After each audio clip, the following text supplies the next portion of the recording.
లక్ష్యాలు నేడు సజీవంగానే ఉన్నాయి.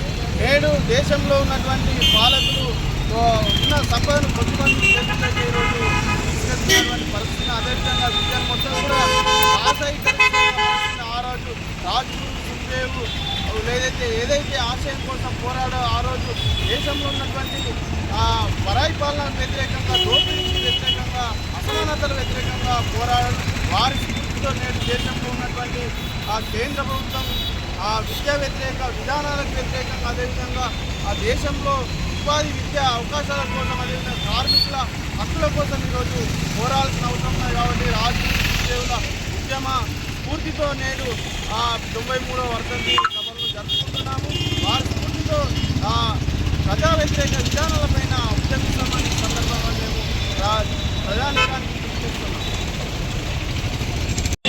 ఈ రోజుకు 93 సంవత్సరాలు అవుతుంది. అయినా కానీ మన ఆశయాలు లక్ష్యాలు నేడు సజీవంగానే ఉన్నాయి. నేడు దేశంలో ఉన్నటువంటి పాలకులు ఉన్న సంపదను కొద్దిమంది చేతుల్లోకి ఈరోజు తీసుకెళ్తున్నటువంటి పరిస్థితి. అదేవిధంగా విద్యను మొత్తం కూడా ఆశయకరంగా ఆ రోజు రాజు సుఖదేవు ఏదైతే ఆశయం కోసం పోరాడో ఆ రోజు దేశంలో ఉన్నటువంటి పరాయి పాలనకు వ్యతిరేకంగా, దోపిడీకి వ్యతిరేకంగా, అసమానతల వ్యతిరేకంగా పోరాడడం వారి స్ఫూర్తితో నేడు దేశంలో ఉన్నటువంటి కేంద్ర ప్రభుత్వం విద్యా వ్యతిరేక విధానాలకు వ్యతిరేకంగా, అదేవిధంగా ఆ దేశంలో ఉపాధి విద్యా అవకాశాల కోసం, అదేవిధంగా కార్మికుల హక్కుల కోసం ఈరోజు పోరాడాల్సిన అవసరం ఉన్నాయి. కాబట్టి రాజకీయ ఉద్యమ స్ఫూర్తితో నేడు 93వ వర్ధంతి సభలను జరుపుకుంటున్నాము. వారి స్ఫూర్తితో ప్రజా వ్యతిరేక విధానాలపైన ఉద్యమిస్తామని సందర్భంగా మేము ప్రజానీకానికి పిలుపునిస్తున్నాం. కార్మిక వ్యతిరేక విధానాలు ఏవైతే ఉన్నాయో దాన్ని వెంటనే రద్దు చేయాలి.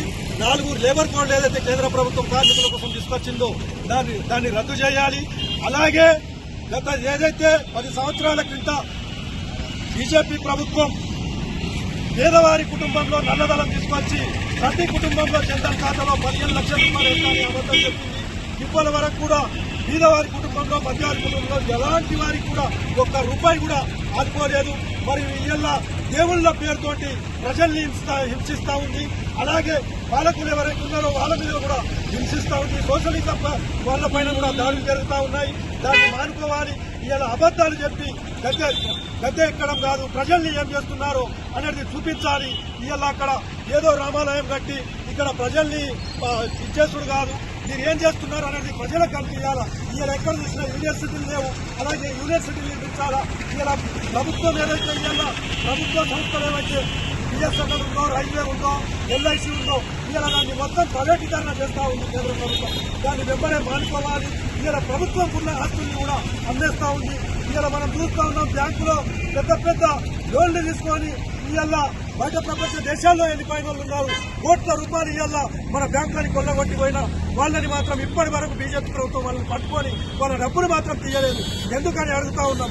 ఇలా ఈడీ సిఐడి అని ప్రతిపక్షాల మీద పడతా ఉన్నారు. మరి మీరు తప్పు చేస్తున్నారు కాబట్టి మీరెందుకు తప్పించుకుంటున్నారు? మీరు కూడా నిర్దోషులే కదా అని మేము ఈ సందర్భంగా అడుగుతా ఉన్నాము. ఏదైతే కేంద్ర ప్రభుత్వం తీసుకొచ్చిన కార్మిక వ్యతిరేక విధానాలు ఉన్నాయో దాన్ని మొత్తము చేయాలి. 4 లేబర్ కోడ్లను రద్దు చేసి కార్మికుల్ని కాపాడుకోవాలని మేము డిమాండ్ చేస్తాం. కార్మిక వ్యతిరేక విధానాలు ఏవైతే ఉన్నాయో దాన్ని వెంటనే రద్దు చేయాలి. 4 లేబర్ కోడ్లు ఏదైతే కేంద్ర ప్రభుత్వం కార్మికుల కోసం తీసుకొచ్చిందో దాన్ని రద్దు చేయాలి. అలాగే గత ఏదైతే 10 సంవత్సరాల క్రింద బీజేపీ ప్రభుత్వం పేదవారి కుటుంబంలో నల్లధనం తీసుకొచ్చి ప్రతి కుటుంబంలో జన్ధన్ ఖాతాలో 15 లక్షల రూపాయలు వేస్తామని అబద్ధం చెప్పింది. ఇప్పటి వరకు కూడా పేదవారి కుటుంబంలో, మధ్యవారి కుటుంబంలో ఎలాంటి వారికి కూడా ఒక్క రూపాయి కూడా ఆదుకోలేదు. మరియు ఇళ్ళ దేవుళ్ళ పేరుతోటి ప్రజల్ని హింసిస్తూ ఉంది. అలాగే పాలకులు ఎవరైతే ఉన్నారో వాళ్ళ మీద కూడా హింసిస్తూ ఉంది. సోషలిజం వాళ్ళ పైన కూడా దాడులు జరుగుతూ ఉన్నాయి. దాన్ని మానుకోవాలి. ఇలా అబద్దాలు చెప్పి గద్దె ఎక్కడం కాదు, ప్రజల్ని ఏం చేస్తున్నారో అనేది చూపించాలి. ఇలా అక్కడ ఏదో రామాలయం కట్టి ఇక్కడ ప్రజల్ని ఇచ్చేసుడు కాదు, మీరు ఏం చేస్తున్నారు అనేది ప్రజలకు కనిపించాలా. ఇలా ఎక్కడ చూసినా యూనివర్సిటీలు లేవు, అలాగే యూనివర్సిటీలు నిర్మించాలా. ఇలా ప్రభుత్వం ఏదైతే ఇలా ప్రభుత్వ సంస్థలు ఏవైతే బిఎస్ఎన్ఎల్ ఉందో, రైల్వే ఉందో, ఎల్ఐసి ఉందో, ఇలా దాన్ని మొత్తం ప్రైవేటీకరణ చేస్తూ ఉంది కేంద్ర ప్రభుత్వం. దాన్ని వెంబడే మానుకోవాలి. ఇలా ప్రభుత్వం ఉన్న ఆస్తులు కూడా అమ్మేస్తూ ఉంది. ఇలా మనం చూస్తూ ఉన్నాం, బ్యాంకులో పెద్ద పెద్ద లోన్లు తీసుకొని ఇవాళ బయట ప్రపంచ దేశాల్లో వెళ్ళిపోయిన వాళ్ళు ఉన్నారు. కోట్ల రూపాయలు ఇవాళ మన బ్యాంకులని కొల్లగొట్టి పోయినా వాళ్ళని మాత్రం ఇప్పటి వరకు బీజేపీ ప్రభుత్వం వాళ్ళని పట్టుకొని వాళ్ళ డబ్బులు మాత్రం తీయలేదు. ఎందుకని అడుగుతూ ఉన్నాం. ఇవాళ ఈడీ సిఐడి అని ప్రతిపక్షాల మీద పడతా ఉన్నారు. మరి మీరు తప్పు చేస్తున్నారు కాబట్టి మీరు తప్పు చేస్తున్నారు, మీరెందుకు తప్పించుకుంటున్నారు? మీరు కూడా నిర్దోషులే కదా అని మేము ఈ సందర్భంగా అడుగుతూ ఉన్నాము. ఏదైతే కేంద్ర ప్రభుత్వం తీసుకొచ్చిన కార్మిక వ్యతిరేక విధానాలు ఉన్నాయో దాన్ని మొత్తము విజయాన్ని 4 లేబర్ కోడ్లని రద్దు చేసి కార్మికుల్ని కాపాడుకోవాలని మేము డిమాండ్ చేస్తాము.